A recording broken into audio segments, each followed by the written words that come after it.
नमस्कार, सीधी लकीर विद धीरेन्द्र पुंडीर में आप सभी का एक बार फिर से स्वागत है।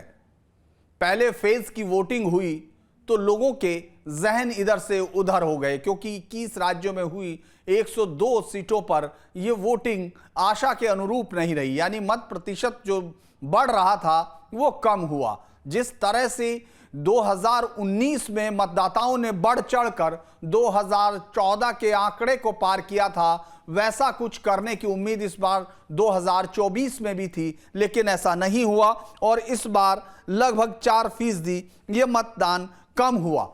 मतदान कम होने को लेकर अलग अलग पार्टी के अलग अलग दावे हैं और कई कारण भी इसके पीछे हैं। कोई गर्मी कह रहा है तो इस समय उत्तर भारत में ये गेहूं के कटने का सीजन है, लिहाजा लोगों ने अपने काम पर ध्यान दिया ग्रामीण इलाकों में और वो वोट करने नहीं पहुंचे।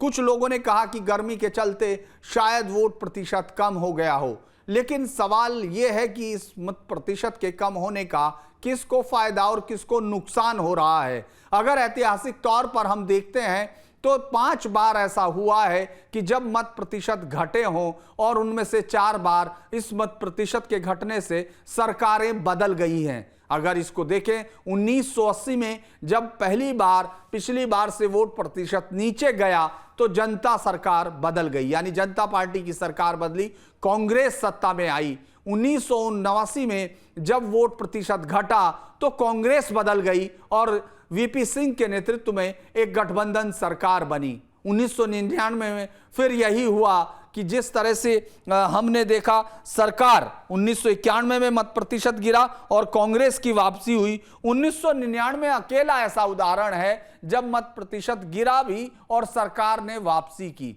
इसी तरह से 2004 में जब मत प्रतिशत गिरा तो शाइनिंग इंडिया का जो नारा था, यानी स्वर्णिम भारत का, चमकते हुए भारत का जो नारा अटल बिहारी वाजपेयी की सरकार का था, वो उस नारे के बावजूद मत प्रतिशत नीचे गिरा और सरकार बदल गई। लगभग 2004 से 2014 तक यूपीए की सरकार बनी रही और इस मत प्रतिशत को अगर हम लोग गौर करते हैं तो 2014 से 2019 में ये बढ़ा। 2014 में ये अगर देखा जाए तो 66% था, 2019 में 67% हुआ, लेकिन इस बार अभी का जो 2009 में ये 58% था, लेकिन 2024 में मत प्रतिशत ने गिरने से कई लोगों के दिलों की धड़कनें नीचे हुई हैं और किसी की तेज हो गई। इस पर अलग अलग पार्टी ने अलग अलग दावे किए, क्योंकि अभी 6 फेज का चुनाव बाकी है। अगर अभी से कोई अपने दिल की बात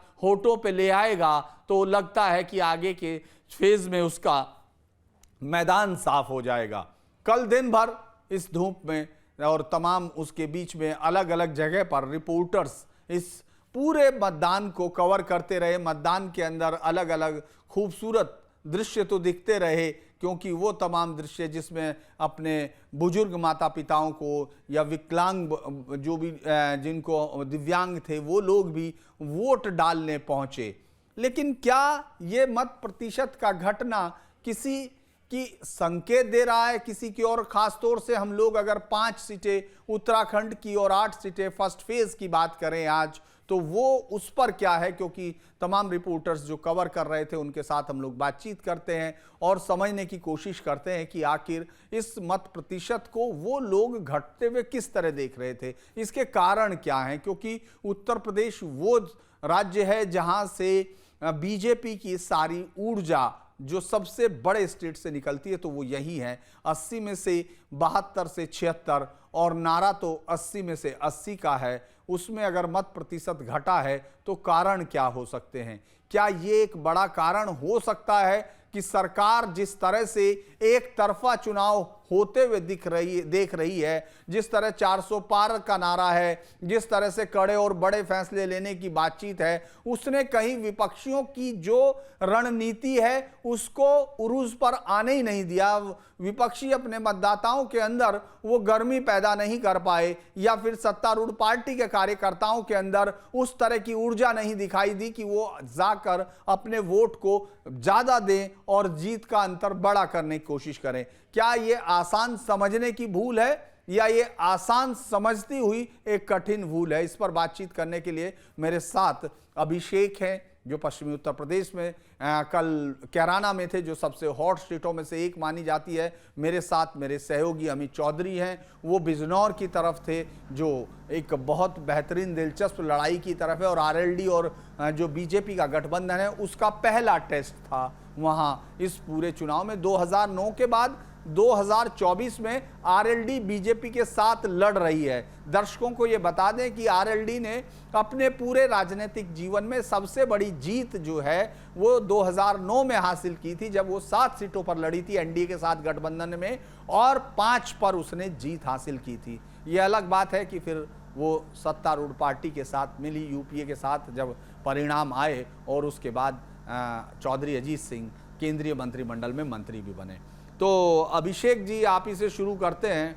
कल कैराना की गर्मी में, जो मौसम की गर्मी थी, उसमें वोटों की गर्मी नहीं दिख रही थी, वोटर्स की गर्मी वहाँ नहीं दिखाई दी। और पिछली बार का याद होगा, वो भी शामली में ही बोला गया वाक्य था कि हम तो गर्मी में भी ठंड ला देते हैं। तो कल क्या हुआ? सर देखिए, बिल्कुल पूरी तरीके से मैं ये ध्यान रखना होगा कि कल कितने लोग टूरिंग प्लेसेस पे चले गए।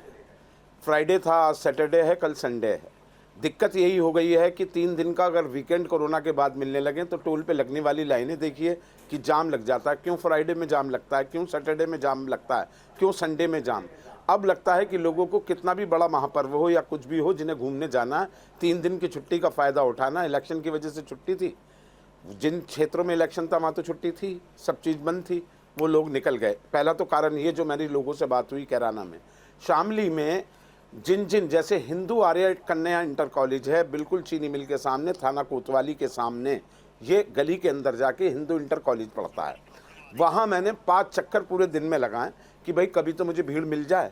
और मैं लोगों से यही जानता रहा कि भाई आखिर यहाँ जब मैं चुनाव में पहले कभी आया हूँ तो यहाँ सबसे ज़्यादा भीड़ लगती है। एक रिपोर्टर, एक कैमरामैन की दृष्टि से भी देखता है कि भाई जहाँ लंबी कतारें हों वहीं चलें तो विज़न अच्छा मिलेगा, लोगों से बात हो सकती है। लेकिन वो कतारें मुझे शामली में किसी भी इंटर कॉलेज पे या प्राथमिक विद्यालय जहाँ पर भी ये केंद्र बने थे, गांव में बने थे, कहीं मुझे, क्योंकि पूरे दिन गाड़ी घूमती रही, 6 साढ़े 6 बजे निकलने के बाद शाम को 6 बजे तक हम लोग लगातार पूरे इलाके में घूमते रहे। और अगर भीड़ कहीं मिली तो कैराना में जहाँ मुस्लिम पोलिंग बूथ थे वो लबालब भरे हुए थे, पूरी भीड़ उन पे थी। चुनाव तो उनके लिए भी था और इनके लिए भी था, गर्मी उनके लिए भी थी, गर्मी इनके लिए भी थी। तो ये जो 8% कैराना में जो वोटिंग प्रतिशत है वो 60% रहा, पिछली बार 68 के आसपास रहा था। तो ये जो प्रतिशत घट रहा है उसका उदासीनता, और लोगों ने शायद अपनी छुट्टी की परवाह की, चुनाव की परवाह नहीं की। और एक ये भी बताया गया कि जो बीजेपी के वोटर्स हैं उनके मन में एक बात और आ गई है, जीतेगा तो मोदी ही, इसलिए उन्होंने शायद ये थोड़ी सी लापरवाही की है, जहाँ तक लगता है। मैं ये नहीं कह रहा वो सारे वोटर्स बीजेपी के हैं जिन्होंने वोट नहीं डाली, लेकिन हाँ, एक ये ओवर कॉन्फिडेंस की भी लोगों में मन में बात थी, मैं तो नहीं दे रहा लेकिन मेरे चाचा का लड़का दे रहा है वोट। तो कुल मिलाकर जो कैराना में मैंने लोगों से बात की और पूछा तो कई लोगों ने मुझे बताया कि जी हमारे फला पड़ोसी घूमने निकल गए, हमारे वो रिश्तेदार गाड़ी लेके घूमने निकल गए, हमारे वो रिश्तेदार वहाँ चले गए। पहला कारण तो सर मुझे ये लगता है। दूसरा उदासीनता थी, कुछ लोगों में उदासीनता, और खुद जो ठाकुर विरोध कर रहे थे वो बीजेपी के अलावा किसी को वोट नहीं देना चाहते थे। इसलिए भी वोटिंग परसेंटेज इन 3-4 जिलों में, आप इस बात को भी नोट कीजिए, जो राजपूत अपनी बिरादरी से अलग नहीं होना चाहते तो उन्होंने फिर समाजवादी पार्टी या गठबंधन को वोट भी नहीं दी, वो वोट करने नहीं निकले। सरदना चौबीसी में ऐसे बहुत सारे वोटर थे, चरथावल में ऐसे मेरी बहुत सारे लोगों से बात हुई जिन्होंने वोट ही नहीं डाली, इस कारण कि हम देंगे तो बीजेपी को वोट देंगे, अगर नहीं देने दूसरे को देने नहीं जाएंगे, वो घर पे बैठे। इससे भी कुछ प्रतिशत गिरा है। और एक गेहूं की फसल की तो बात थी, लेकिन एक बात तो है ना सर, गेहूं की फसल जो लोग काटते हैं वो सुबह काट लेते हैं। किसानी, आप भी किसान परिवार से हैं, अमित भी जुड़े हुए हैं, सुबह ही खेतों में चले जाते हैं, 6 बजे, पौने 6 बजे आजकल सूरज निकल रहे हैं, सुबह से ही खेतों में काम होता है। मैं इस कारण को नहीं मानता कि गेहूं कटने को लेकर कारण बताया जा रहा है, गेहूं की फसल काटने को लेकर ये हुआ,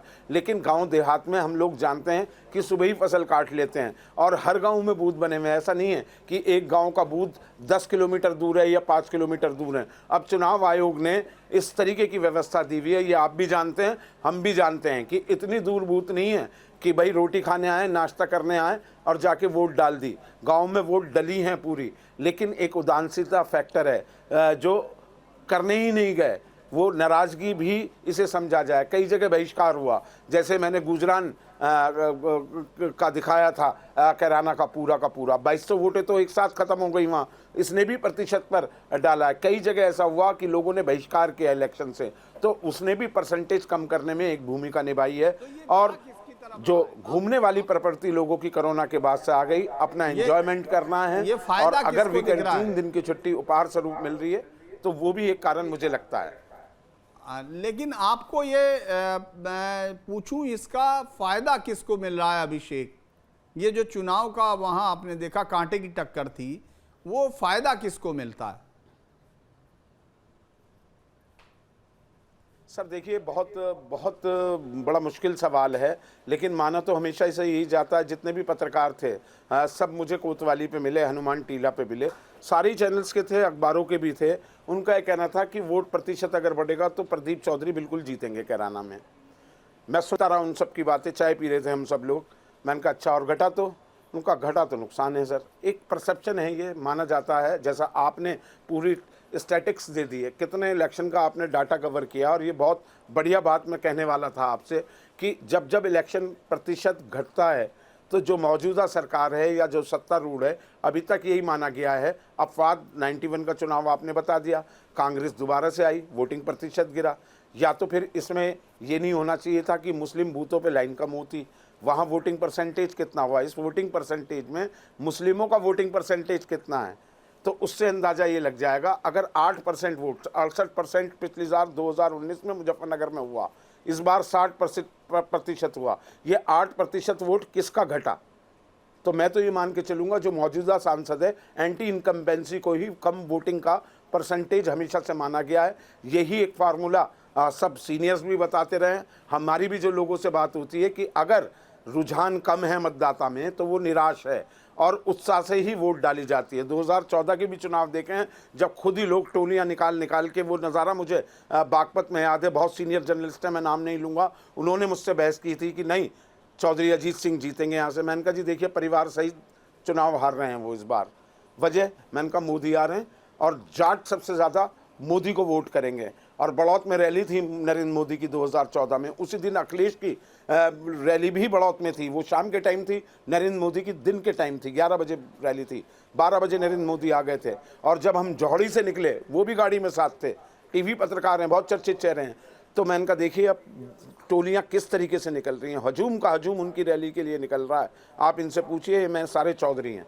उन्होंने उतर के पूछा तो उन्होंने वाकई बताया कि हम तो मोदी पे वोट लगाने जा रहे हैं, मोदी हमें चाहिए। पास आता हूं अभिषेक, मैं अभी आपके पास आता हूं, मैं अमित के पास भी जाता हूं। अमित, और मेरे साथ शायद वरिष्ठ पत्रकार अरविंद भारद्वाज जी भी जुड़ गए हैं, मैं उनके पास इसके बाद जाऊंगा।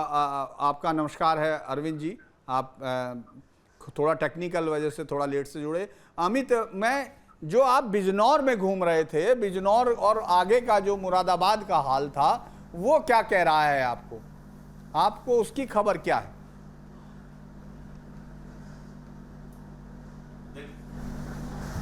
देखिए, बिजनौर की अगर बात करें, ये नगीना की कुछ एक विधानसभा में हम लोग जिसके वोटर बहुत साइलेंट दिखा, खुलकर अपनी बात करता हुआ नहीं दिखा। और जितने भी बूथ पर हम लोग गए, चाहे गांव का बूथ हो या शहर का बूथ हो, तमाम अलग अलग इलाकों में गए, चाहे गांव का बूथ हो या शहर का बूथ हो, तमाम अलग अलग इलाकों में हम गए। कई बूथ ऐसे भी थे जहां पर कुछ लोगों की भीड़ थी, लेकिन ज्यादातर ऐसे बूथ हमें देखने को मिले जहां बिल्कुल जो इक्का दुक्का लोग थे वही दिखे। और शाम तक इसी तरीके का नजारा सामने आया। हमारे स्थानीय रिपोर्टर भी वहां के हमारे साथ में थे। हमने कई बार उनसे इस बात के लिए कहा कि जहां सबसे ज्यादा लोगों की भीड़ होती है उन बूथ पर जाएं, लेकिन ऐसे तमाम बूथ पर गए, लोगों की भीड़ नहीं दिखी। और भीड़ ना दिखने के साथ साथ जब हम वोटर्स से बात कर रहे थे तो वोटर्स बिल्कुल साइलेंट तौर पर दिखे। हालांकि हालांकि लोकल मुद्दों की बात करते हुए जरूर नजर आए, लेकिन एक बात जो ज्यादातर लोग करते हुए नजर आए, भारी प्रत्याशी को लेकर जो विरोध था वो जरूर स्थानीय नेताओं की तरह यह वहाँ के जो वोटर्स हैं उनमें जरूर था कि बिजनौर शहर से अगर कोई सांसद बनकर आता है और वो किसी दूसरी करीब 50 किलोमीटर या 60 किलोमीटर दूर का रहने वाला है, ऐसे में बिजनौर के जो लोग हैं वो सांसद तक अपनी बात कैसे पहुंचा पाएंगे। और इस चीज को लेकर पिछले चुनावों को लेकर भी लोगों में एक मलाल सा देखने को मिला और कल भी इस बात को लोग करते हुए नजर आए थे। इस पूरे अगर इलाके की बात करें जो फर्स्ट फेज में चुनाव हुआ है तो किसान सबसे ज्यादा है, गन्ना बेल्ट है, यहाँ पर धान की फसल होती है, आलू की फसल होती है, गेहूं की होती है। तो फसल काटने को लेकर जिस तरीके से आप बात कर रहे थे तो वो खेत में जरूर किसान हमें काफी दिखाई दिए और रुककर हमने उन लोगों से बात भी की, लेकिन वोट डालने ना जा पाए इतना समय जरूर किसानों के पास था कि वो अपना वोट डाल सके और अपने मुद्दों को लेकर वोट डाल सकें। रोजगार के मुद्दे को भी लेकर लोग बात करते हुए नजर आए, जिस तरीके से रोजगार है या शिक्षा व्यवस्था जिस तरीके से चल रही है उसको लेकर भी बात करते हुए नजर आए। लेकिन अगर बिजनौर के परसेंटेज की बात की जाए तो तकरीबन 8% जो मतदान है वो घटा है। पिछली बार 66 पॉइंट कुछ मतदान था और इस बार 58 पॉइंट कुछ हुआ है। इस बात को लेकर भी वहाँ के लोगों से हमने जैसे ही मतदान खत्म हुआ 6 बजे के आसपास बात की तो स्पष्ट तौर पर कोई भी इस बात को कहता हुआ नजर नहीं आ रहा था। हालांकि तमाम अगर राजनीतिक दलों की बात करें तो सर आप भी देखते हैं कि हर पार्टी अपना अपना बूथ अध्यक्ष नियुक्त करती है, पन्ना प्रमुख नियुक्त करती है और उन लोगों की जिम्मेदारी यही होती है कि मतदान के पहले दिन से बल्कि एक हफ्ते पहले से वो लगातार उन वोटर्स के घर जाएं, उनकी वोट की पर्ची को वहां तक पहुंचाएं और मतदाता को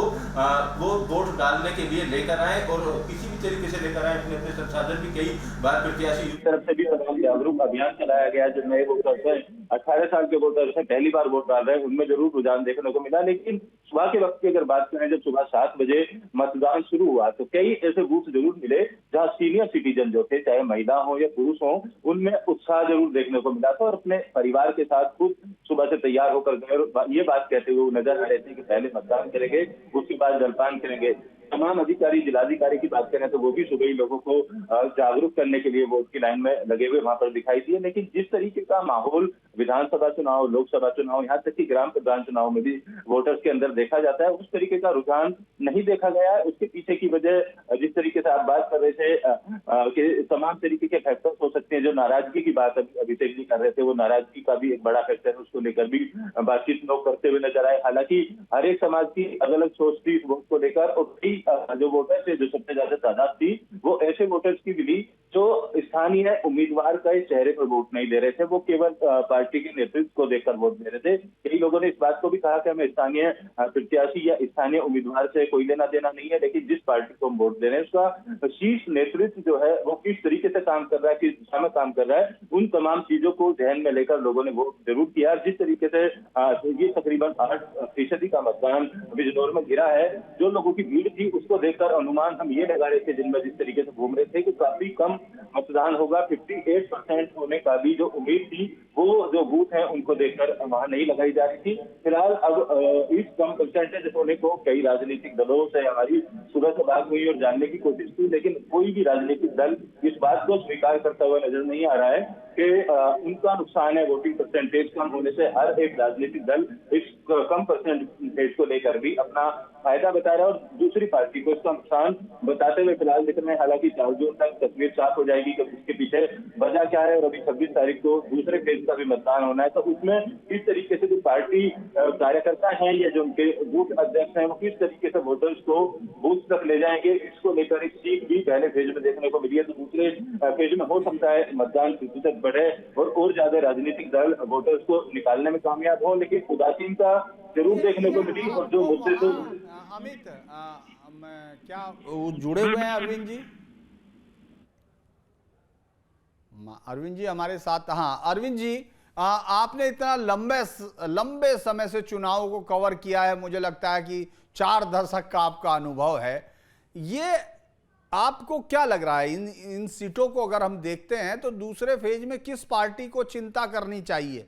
क्योंकि ये बात तो सही है कि मैंने आपको डाटा सुनाया है उससे पहले कि 5 चुनाव में ऐसा हुआ कि जब मत प्रतिशत घटा और जिनमें 4 में सरकारें बन गई। लेकिन जो एक अमूमन ट्रेंड हम सुनते आए थे कि सरकारें तब भी बदलती हैं, मतलब सिर्फ 4 में जब बदली सरकारें तब वोट कम पड़ा था। लेकिन हमने ये भी पढ़ा है और जो अक्सर लिखते भी रहे हैं कि जब सरकार बदलनी होती है तो लोग भारी संख्या में बाहर निकलकर मतदान करते हैं। तो ये आप इसको कैसे देखते हैं? और कल का जो गणित था, क्या रिपोर्टर जैसे मोदी योगी के एकदम 400 पार के नारे 80/80 से उनके वोटर उदासीन हुए हैं या दूसरे लोग हुए हैं? जी अरविंद जी। जिस समय तो जिस तरह जी जिस समय लोकसभा चुनाव का बिगुल बजा था और पहले चरण के चुनाव, हेलो, आ रही है आपकी आवाज, आ रही है सर, बोलिए। तो जिस समय लोकसभा चुनाव का बिगुल बजा था और पहले चरण के चुनाव में मुजफ्फरनगर समेत 8 सीटों पे चुनाव की घोषणा हुई थी कि भाई पहले चरण में यूपी की 8 सीटों पे वेस्ट यूपी की चुनाव होंगे, उस समय तक भारतीय जनता पार्टी बिल्कुल क्लीन स्वीप करती नजर आ रही थी कि भाई अब बीजेपी के सामने कोई चुनौती नहीं है। लेकिन जैसे जैसे चुनाव का पारा बढ़ा और प्रत्याशियों की घोषणा हुई, उसके बाद नामांकन प्रक्रिया पूरी हुई, तो परिस्थिति धीरे धीरे बदलनी शुरू हुई। और इस परिस्थिति को सबसे ज्यादा राजपूत बिरादरी ने बदला, जो भाजपा का कोर वोट बैंक माना जाता था। उसने अचानक पंचायतें शुरू हुई और भारतीय जनता पार्टी नेतृत्व को सोचने पे मजबूर होना पड़ा। जब 7 तारीख की पंचायत ननौता वाली हुई तो उस समय भारतीय जनता पार्टी में हड़बड़ी का माहौल हो गया था। हालांकि उसके बाद पूरा भारतीय जनता पार्टी का अमला राजपूत बिरादरी को मनाने में लगा। खुद योगी आदित्यनाथ जी इस मैदान में, फील्ड में उतरे। उन्होंने ताबड़तोड़ जनसभाएं मुजफ्फरनगर में, लोकसभा में, सहारनपुर में, मेरठ में कई जगह की, शामली। तो उधर राजपूत बिरादरी के जो आंदोलनकारी थे, उन्होंने जब ये समाजवादी पार्टी को जिताने का नाम लेके प्रत्याशियों को जिताने का आह्वान कर दिया, तो परिस्थिति बदली और मामला फिर भारतीय जनता पार्टी की तरफ लौटता नजर आया। 7 तारीख से लेकर 19 तारीख के बीच के 12 दिनों में चुनाव ने कई करवटें ली। और जब पहले चरण का कल वोट डाला गया, भ्रमण किया मुजफ्फरनगर से शामली तक, तो कई बूथों पे ऐसा माहौल नजर आया कि राजपूत बिरादरी कई जगह 75%, कई जगह 80%, कई जगह 70% वापस भाजपा की ओर जाती दिखाई थी। हालांकि मुजफ्फरनगर में जो चुनाव हुआ, ये चौधरी अजीत सिंह का जब पिछली बार 2019 में चुनाव हुआ था, उसके मुकाबले 8% से भी ज्यादा वोट कम है, वोट कास्ट कम हुआ। अब ये वोट कास्ट जो कम हुआ, करीब 1.5 लाख, 1,35,000 वोट जो कम हुई, उस वोट का फर्क किस पर पड़ेगा ये तो 4 जून को ही पता लगेगा। लेकिन भारतीय जनता पार्टी हर बूथ पे कहीं बसपा से, कहीं समाजवादी पार्टी से लड़ती नजर आई। इसलिए कुल मिला के लगता तो यह है कि बहुत कड़ा मुकाबला होने के बावजूद भारतीय जनता पार्टी चाहे थोड़े अंतर से जीते, मुजफ्फरनगर में थोड़ा बढ़त में है। हालांकि मतदाता का बहुत कम रुझान, नेटवर्क की प्रॉब्लम है मुझे लगता है कि, लेकिन ये जो इशारा पता लगेगा जी। और भारतीय जनता पार्टी को दूसरे चरण में जिस में जो परेशानी आई, उस चिंतन करना पड़ेगा कि दूसरे चरण में इस वोट बैंक को कैसे रोककर वापस अपनी ओर लाना पड़ेगा। इसके लिए पूरा स्ट्रेटेजी बनानी पड़ेगी। अच्छा, जो हम लोग देख रहे थे कि मुजफ्फरनगर में या उसमें लोग इस मुकाबले को कड़ा मान रहे हैं, लेकिन जहां तक मुझे लगता है कि इन 8 सीटों पर एक बड़ा चेंज ये भी है, जो पिछली बार 2019 से दरअसल इन चुनावों को कंपेयर करना मुझे लगता है थोड़ा सा प्रॉब्लम मुझे लगती है उसमें, क्योंकि 2019 में जिस गठबंधन को सबसे आइडियल गठबंधन कहा जा सकता है, वो गठबंधन विपक्ष के पास था। विपक्ष ऐसी स्थिति में था कि तब या तो अभी या फिर कभी नहीं, उस अंदाज में पिछले चुनाव को लड़ा। लेकिन इस बार जब 10 साल पूरे हो गए, जब ये हो सकता था कि सरकार की कुछ खामियों को, किसान आंदोलन को या जिस भी मसलों को भुना सकते हैं, उस वक्त वो पूरा गठबंधन अलग अलग हो गया। अगर आप गौर करेंगे तो आरएलडी वापस चली गई एनडीए में जो 2009 में थी। अब इसके वापस जाने का उसको बीजेपी को फायदा लगभग मिलता दिखता है, क्योंकि इसमें कोई शक नहीं कि पिछली बार 70% के करीब जाट वोट आरएलडी के पास था, तो वो उसके पास प्लस होता है। उसके साथ नफी होने वालों में सिर्फ कुछ राजपूत बिरादरी है, जिसमें से अलग अलग जगह पर, जैसे हम लोग अगर इन पहली 8 सीटों में देखें तो मुजफ्फरनगर का सरधना जो लोकसभा में है, वैसे विधानसभा मेरठ है वो, लेकिन अगर उसमें देखें तो उसमें सुमाल जो राजपूत है उनका ज्यादा जबरदस्त विरोध दिखाई दिया, वो वोट परसेंटेज भी कम था। लेकिन बाकी सब जगह जहां आप घूम रहे थे, जहां अभिषेक घूम रहे थे या जहां अमित चौधरी घूम रहे थे, वहां सब जगह उनका वोट मुझे लगता है कि अमूमन बीजेपी को मिलता हुआ दिखा।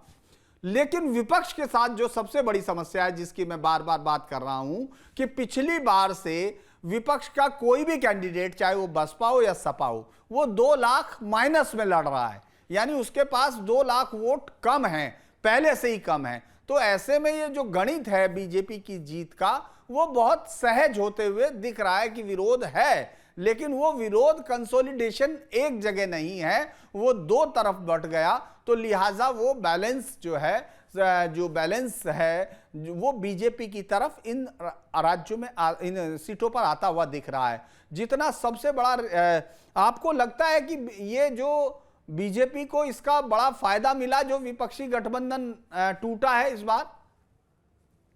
निश्चित अगर आरएलडी इस बार इंडिया गठबंधन में होते, आरएलडी भी इंडिया गठबंधन में होते, तो निश्चित रूप से भारतीय जनता पार्टी का जो मिशन 80 है बहुत चोट लगती उसे पहले चरण से ही। पिछली बार भी जो 8 सीटों पे आज चुनाव हुए, मेरे ख्याल में भारतीय जनता पार्टी पे केवल 3 सीट थी और 5 विपक्ष पे थी। इस बार और स्थिति खराब हो सकती थी अगर आरएलडी समाजवादी पार्टी और इंडिया गठबंधन के साथ होते। राष्ट्रीय लोकदल से मुजफ्फरनगर में जो एंटी कंबेंसी प्रत्याशी की दिखाई दे रही थी वो बिल्कुल खत्म हो गई, और किसान आंदोलन तो इस चुनाव में बिल्कुल मुद्दा रहा ही नहीं। भारतीय जनता पार्टी ये एक बार बाइट सुनवा दीजिए, आप बाइट सुनवाते हैं, फिर देखते हैं नरेश टिकैत ने कहा क्या है।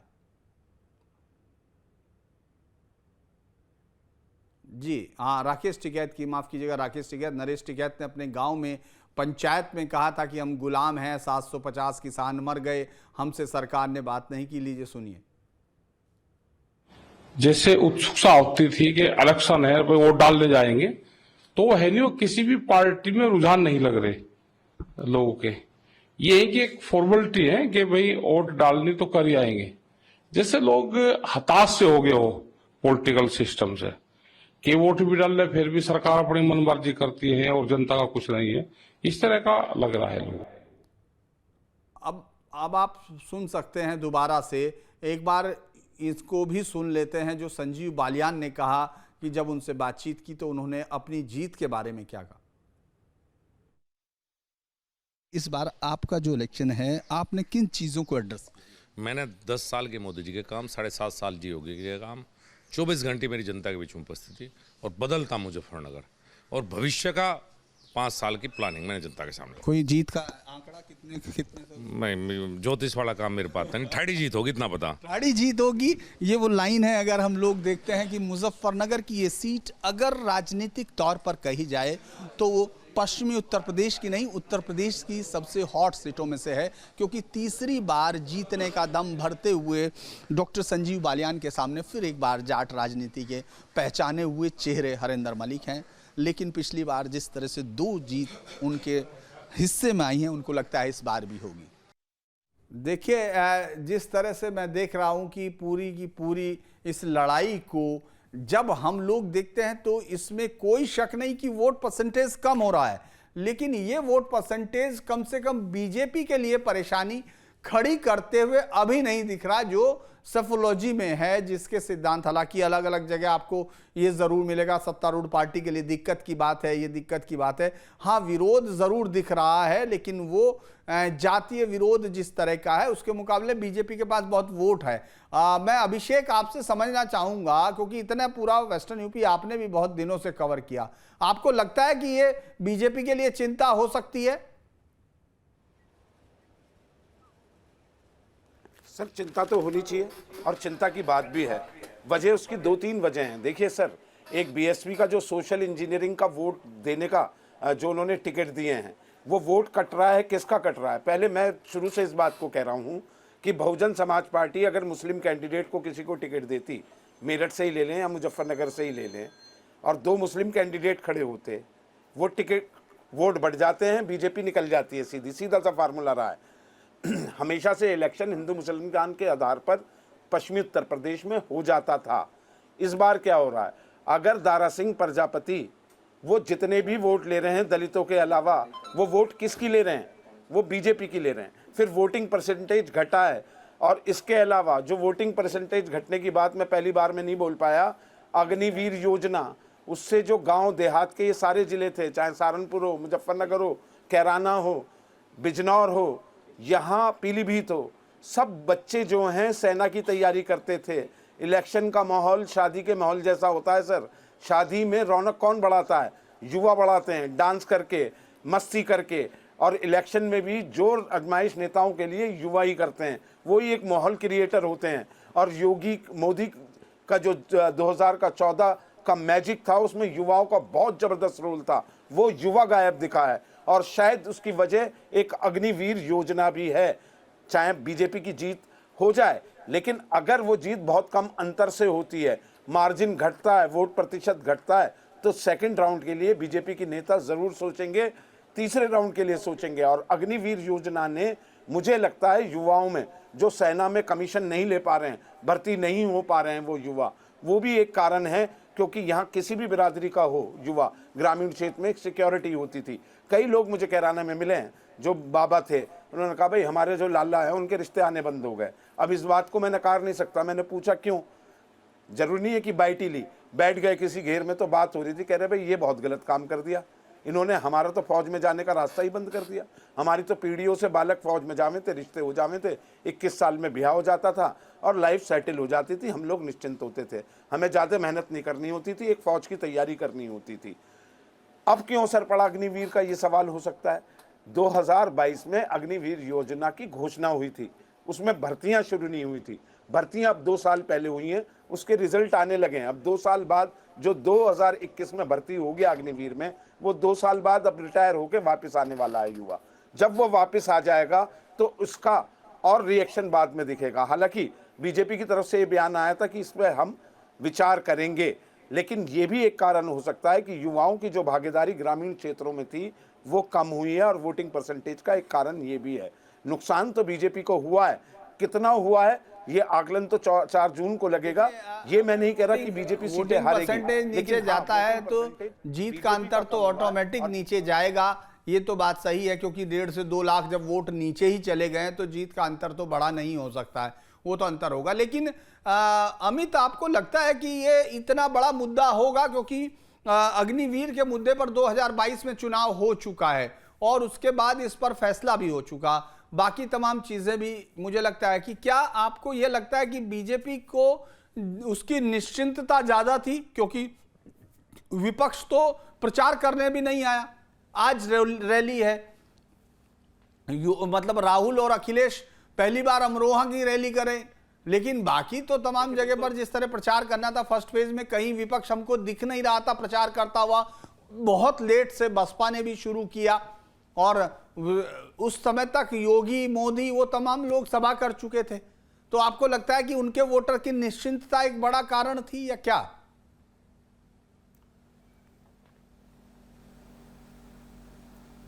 देखिए सर, प्रचार की अगर बात करें तो बीजेपी प्रचार में बहुत आगे रही। खुद सूबे के मुख्यमंत्री की अगर बात करें तो इस पूरे इलाके में पश्चिमी उत्तर प्रदेश के जिन 8 सीटों पर चुनाव हुआ है, यहाँ पर 4 से 5 बार योगी आदित्यनाथ ने जनसभा की, प्रबुद्ध सम्मेलन किए और बाकायदा वहां के लोगों से फीडबैक भी लिया कि किस किस तरीके का माहौल है। इन तमाम 8 सीटों पर पूरा फोकस योगी आदित्यनाथ का था और खुद प्रधानमंत्री चुनावी मैदान में उतरे और जिस बड़े स्तर पर बीजेपी ने चुनाव प्रचार किया, चाहे स्थानीय नेताओं के द्वारा किया गया हो, चाहे शीर्ष नेतृत्व के द्वारा किया गया हो, खुद बीजेपी के राष्ट्रीय अध्यक्ष जेपी नड्डा बिजनौर में जनसभा कर गए थे, तो पूरा फोकस था। फोकस इसीलिए था कि यहां पर बीजेपी को नुकसान ना उठाना पड़े, 2019 जैसी तस्वीर दोबारा ना दोहराई जाए। लेकिन जहां तक बात रोजगार की है, तो रोजगार का मुद्दा जिस तरीके से अभिषेक जी कह रहे थे, क्योंकि इस पूरे अगर इलाके की सर बात करेंगे तो ज्यादातर ग्रामीण परिवेश है और ग्रामीण परिवेश में 2 ही ऑप्शन बचते हैं पश्चिमी उत्तर प्रदेश के पिछले काफी दिनों से जो दिखता हुआ आ रहा है। या तो खेती के ऊपर युवा डिपेंड है, या तो फिर वो आर्मी में या पुलिस की भर्ती के लिए एक रोजगार का जो सबसे बड़ा साधन ये इस इलाके में होता है। तो जिस तरीके से अभिषेक जी बता रहे थे कि ग्रामीण इलाकों में अग्निवीर जैसी योजना या रोजगार की, युवाओं के रोजगार की जो योजना है उनको लेकर बात करते हुए नजर आए। और जिस तरीके से पिछले दिनों पेपर लीक भी हुआ, चाहे उसमें सिपाही की भर्ती का पेपर लीक हुआ हो, चाहे जो स्कूल टीचर हैं उनकी भर्ती को लेकर तमाम चीजें चल रही हैं, तो ये सारे जो सवाल हैं ये वोटर्स के दिमाग में जरूर घूमते हुए दिख रहे थे। और जितने भी ग्रामीण इलाकों में गए हम, वहां हर एक बुजुर्ग अपने बच्चों की नौकरी को लेकर चिंतित जरूर नजर आया। और ये एक बड़ा मुद्दा खास तौर पर जिस तरीके से अभिषेक जी ने बताया इस चुनाव पर हो सकता है असर डाले। हालांकि बहुत सारा वर्ग ऐसा भी था जो देश के विकास को लेकर लगातार हाईवे और एक्सप्रेसवे जिस तरीके से बनाए जा रहे हैं, इंफ्रास्ट्रक्चर मजबूत हो रहा है, विदेश नीति को लेकर, महिला सुरक्षा को लेकर, उत्तर प्रदेश की कानून व्यवस्था को लेकर, उन तमाम चीजों से जो वोटर का एक बहुत बड़ा वर्ग है वो खुश भी था। लेकिन अगर बेसिक तौर पर ग्रामीण इलाके की खासतौर से इस पश्चिमी उत्तर प्रदेश की अगर बात की जाए तो यहां पर ऑप्शन के तौर पर केवल सबसे ज्यादा अगर युवाओं की नौकरी लगती है वो आर्मी में, आर्मी के अलावा दिल्ली पुलिस या उत्तर प्रदेश की पुलिस की भर्ती को लेकर 10वीं 12वीं पास करने के बाद से ही युवा तैयारी करना शुरू कर देते हैं। तमाम इलाकों में आपने देखा होगा कि सड़कों पर दौड़ लगाना या अपनी तैयारियां करना, भर्ती देखना शुरू कर देते हैं। लेकिन उस तरीके की तस्वीर अब ग्रामीण इलाकों में काफी कम दिखती है। शाम के और सुबह के वक्त अगर आप घूमने के लिए निकलेंगे तो काफी कम ऐसे युवा हैं जो अपनी तैयारी आर्मी या पुलिस के लिए करते हुए नजर आते हैं। तो एक बड़ा मुद्दा हो सकता है आने वाले दिनों में जब नतीजे आए तब यह बात स्पष्ट हो पाएगी कि ये मुद्दा कितना बड़ा असर इस चुनाव के ऊपर डाल पाया है। लेकिन वहीं अगर चुनाव के पूरे की बात की जाए तो त्रिकोणीय मुकाबला कई सीटों पर देखने को मिला है। अलग अलग वर्ग के लोग अपनी अपनी पार्टी या जिन पार्टियों से प्रेरित थे उनकी बात करते हुए नजर आ रहे थे। खास तौर पर अगर मुस्लिम इलाकों के जो पोलिंग बूथ हैं उनकी बात की जाए तो वहां पर जो वोटर्स हैं उनका रुझान भी काफी देखने को मिला है। हालांकि ऐसा नहीं है कि बहुत ज्यादा लाइन वहां पर लगी हो, लेकिन लगातार लोग आते नहीं हैं। लेकिन शहरी इलाकों की अगर बात करें तो वहां पर वोटिंग परसेंटेज कम होने के पीछे कुछ लोग गर्मी का भी रीजन बता रहे थे, कुछ लोग जिस तरीके से अभिषेक जी कह रहे थे कि छुट्टियों की वजह से हो सकता है बाहर गए हो, लेकिन बाहर जाने वाला बहुत बड़ा तबका नहीं है इन शहरों में के बाहर वो छुट्टी मनाने के लिए संडे सैटरडे या संडे में जाएंगे। जब दिल्ली एनसीआर की अगर बात की जाए, नोएडा, गाजियाबाद या इसके आसपास के जो इलाके हैं, ऐसे इलाकों में हाई राइज सोसाइटी सेक्टरों में रहने वाले लोग इतनी लंबी छुट्टी को लेकर जरूर प्लान कर सकते हैं। लेकिन गांव देहात का इलाका है, कुछ एक छोटा वर्ग हो सकता है जो छुट्टियों की प्लानिंग करके बाहर गया हो। लेकिन जो परसेंटेज गिरा है फिलहाल तो अभी कोई भी राजनीतिक दल उसको अपने आप के लिए नुकसान नहीं बता रहा है, लेकिन आने वाले समय में उसकी तस्वीर जरूर साफ होगी। और रोजगार एक बड़े मुद्दे के तौर पर देखा गया। खासतौर पर गन्ने की पेमेंट को लेकर बात की जाए तो किसान उतने ज्यादा उस पर बात नहीं कर रहे थे। इक्का दुक्का किसान जरूर थे जिन्होंने कहा कि 1 से 1.5 महीना लग जाता है उनकी पेमेंट आने को लेकर दावा किया जाता है, लेकिन मिल की तरफ से लापरवाही बरती जाती है। यूरिया को लेकर या तमाम तरीके के जो कृषि उपकरण है उस पर जीएसटी लगने की बात, इन बातों को भी लोग बैठकर करते हुए नजर आए थे। की बात, अमित, मुद्दों की बात हुई, आपने बहुत सही कहा। लेकिन एक बात मैं जानना चाहता हूं अरविंद जी, अगर उनको गुस्सा है, जो चीज है वोट करने नहीं आए, तो गुस्से में वोट करने ना आने की बजाय उसके लिए बेहतर विकल्प आपको नहीं लगता, अगर उसका ज्यादा नाराजगी होती तो वो आके वोट करेगा, वो तो सरकार बदलेगा ना।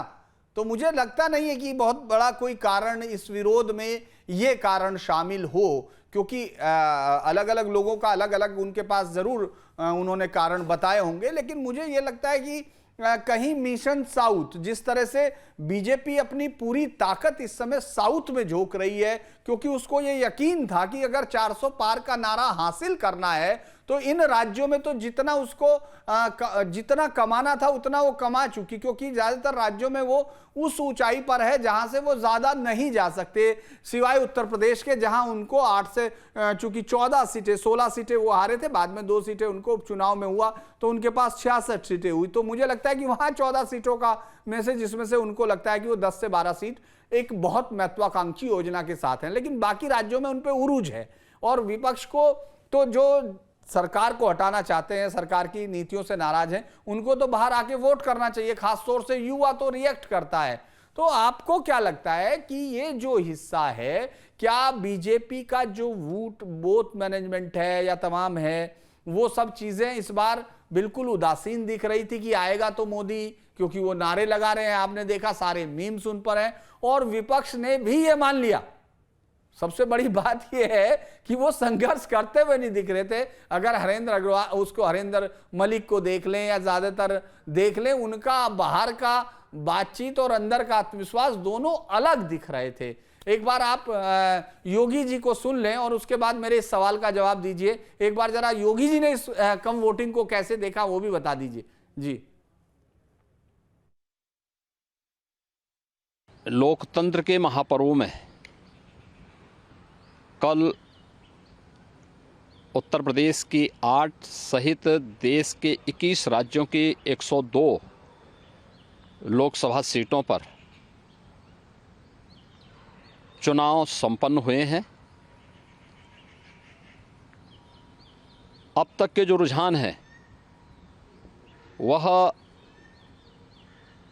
इस बात को बहुत ही स्पष्टता के साथ प्रदर्शित करते हैं कि पूरे देश के अंदर आम जनमानस का जो मत है वह फिर एक बार मोदी सरकार के लिए प्रचंड रूप से सामने आ रहा है। जी अरविंद जी, मेरे सवाल का जवाब उसका जो है मेरा मुझे लगता है कि उनका फ्रेम फिर फ्रीज हुआ है आज वहां पर भाजपा सरकार के प्रति कुछ नाराजगी तो थी, लेकिन इस नाराजगी को विपक्ष की उदासीनता विरोध में नहीं बदल पाई। चाहे अग्निवीर योजना हो, कुछ युवक नाराज थे। अगर विपक्ष के नेता समय से सक्रिय रहते, इन्हें मुद्दा बनाते, तो ये नाराजगी विरोध भी बन सकती थी, लेकिन ये नाराजगी तक ही रही। और जब पोलिंग डे आया, वोटिंग डे आया, तो ये नाराजगी पोलिंग बूथ पे विरोध के रूप में दिखाई नहीं दी। ये विपक्ष के कारण ही, विपक्ष के हल्केपन के कारण ही, इस चुनाव को हल्के में लेने के कारण ही भारतीय जनता पार्टी को पहले चरण में फायदा हुआ। हालांकि पोलिंग परसेंटेज नहीं बढ़ पाया, क्योंकि जैसे राजपूत बिरादरी का आह्वान हुआ था कि भाई हम या तो भाजपा को वोट देंगे अगर पोलिंग डे तक जाएंगे, नहीं तो देंगे नहीं। इसका भी असर दिखाई दिया इस चुनाव पे। जो गए उन्होंने दिया, लेकिन जो उत्साह से नहीं गए और घर में बैठ गए, उन्होंने नहीं। वो पोलिंग परसेंटेज कम का कारण हो सकता है, लेकिन विपक्ष भारतीय जनता पार्टी के खिलाफ नाराजगी को मुद्दा नहीं बना पाया, ये विरोध में नहीं बदल पाया। और इसी का कारण पहले चरण में जो नुकसान दिखाई दे रहा था वो नहीं हुआ। और मुझे लगता है कि आने वाले चरणों में पहले चरण का जो मैसेज गया है, थोड़ा परसेंटेज और बढ़ेगा। हालांकि गर्मी भी बढ़ती चली जाएगी, लगातार गर्मी बढ़ेगी पहले चरण के बाद, और 4 जून तक तो प्रचंड गर्मी हो जाएगी।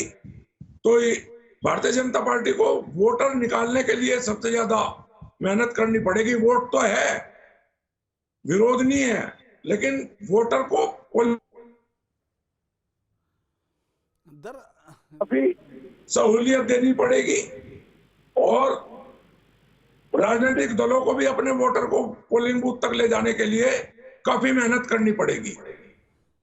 कल बड़ी दिलचस्प बात देखने को आई, अगर हम लोग देखते हैं इस पूरे चुनाव को, कि जब नरेश टिकैत और राकेश टिकैत पूरा खुला आह्वान नहीं कर पाए, यानी वो ये समझ चुके हैं, कई बार वो अपने आप को आजमा चुके हैं, चौधरी चरण सिंह परिवार के खिलाफ चूंकि चौधरी चरण सिंह के सामने तो टिकैत कभी राजनेता या कभी एक जननेता के तौर पे या किसी आंदोलन में नहीं थे, क्योंकि उनका जन्म ही 87 के करमुखेड़ी आंदोलन से इस राजनीतिक पटल पर हुआ है, जब से वो चर्चाओं में आए थे, और उस वक्त तक चौधरी चरण सिंह जा चुके थे। तो लिहाजा अजीत सिंह के सामने उन्होंने कोशिश की कई बार, और हर बार उन्होंने मुंह की खाई, चाहे वो ये मामला हो या इसके अलावा कभी चौधरी नेत्रपाल को लड़ाने का मामला हो एक आरएलडी की पार्टी के अगेंस्ट में, तो वहां भी बुरी तरह उस समय आरएलडी नहीं शायद बन पाई थी। उसके बाद जब आरएलडी बनी तो इसके बाद नरेश टिकैत और राकेश टिकैत ने भी कई बार ये कोशिश की कि वो अपने पर तोल सके,